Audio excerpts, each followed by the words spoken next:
Hey guys, so today I'm going to be talking about the latest film from Darren Aronofsky, the man who gave us Requiem for a Dream and Black Swan. His latest film is a mindfuck horror/thriller starring Jennifer Lawrence and Javier Bardem as an unnamed couple that live in this rustic rural house that Javier Bardem's character grew up in. It's established at the beginning of this film that there was a fire at some point which damaged most of the house, but Jennifer Lawrence's character has been renovating it and redecorating it, whilst her poet husband Javier Bardem's character struggles with his writer's block. It's only when an orthopedic surgeon, played by Ed Harris, shows up at their house mistaking it for a bread and breakfast that the creative juices start to flow again for Javier Bardem. So he asks the man to stay the night regardless of the imposition it puts on Jennifer Lawrence's character having a stranger in their home. And it's not long before his wife shows up, played by Michelle Pfeiffer, and then his two sons, and then other guests start randomly popping up. Aronofsky, who also wrote the script, confines the film mainly inside the walls of this rustic house, giving us and J-Lo that unsettling feeling of paranoia and claustrophobia. This film is told from the point of view of Jennifer Lawrence's character, and it starts off almost a little bit like a haunted house style film, and then it becomes an almost home invasion type horror film when Michelle Pfeiffer and Ed Harris's characters show up. At first it's just minor things that bother Jennifer Lawrence's character, like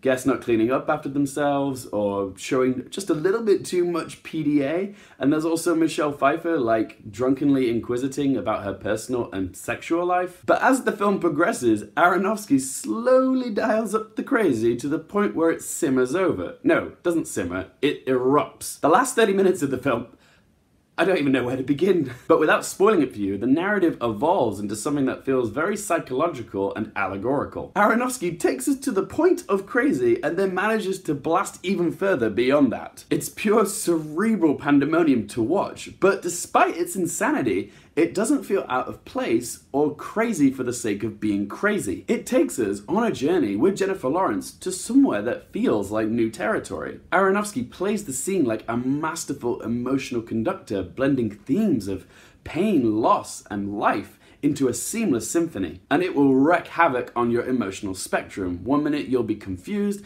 next you'll be laughing, next you'll be screaming, next you'll be squirming, next you'll be crying, and then you'll feel broken. You need to see it in order to understand it, but even then you might not understand it.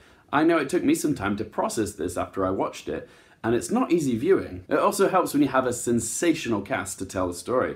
This may be Jennifer Lawrence's best performance to date. Actors dream their whole lives of getting a role that they can sink their teeth into as much as this one, and she nails it. Javier Bardem is also incredible here. Even though this is Jennifer Lawrence's film, what he's given, he really delivers on. Aronofsky used a very clever camera trick in the scenes where Jennifer Lawrence and Javier Bardem are talking to each other. For Jennifer Lawrence's shots, the camera just seems to be a little bit too close to her face, so it kind of feels a little bit unsettling, and there's a lot rattling on in her mind. Whereas the scenes with Javier Bardem, the camera takes a step back, so it feels like he's got room to breathe and think. It helps us to get into the mindset of each character, and it's just very clever filmmaking. So guys, to conclude, Mother is a slow burn, delirious horror film that builds to an explosive finale. It won't be everyone's cup of tea for certain because it is quite ambitious and pretentious filmmaking. But if you're someone who likes a film to challenge you and also leave you with a lot to ponder, then you're going to love this. I feel like this is a film that if you watched 100 times, each time you watched it, you would get something different out of it. I already want to go see this again because I know it will be a completely different experience watching it the second time around. It's a film that can be analysed for decades too. It prompts discussion and debate. It will definitely be a divisive film, but I'm on the side where I see it as a masterpiece. So guys, I'm going to have to give Mother a 10 out of 10. So yeah guys, if you have seen Mother, I'd love to hear from you and what your favourite moment of this film was, because there is so much that can be talked about. Also, this might be my favourite Jennifer Lawrence performance, but I would love to know what your favourites are, so whatever you think, let me know in the comment section below, or you can catch me here on Twitter. Thanks so much for watching guys. For more things related to movies, TV and popcorn culture, I'm Luke Hipfield, and I'll see you next time.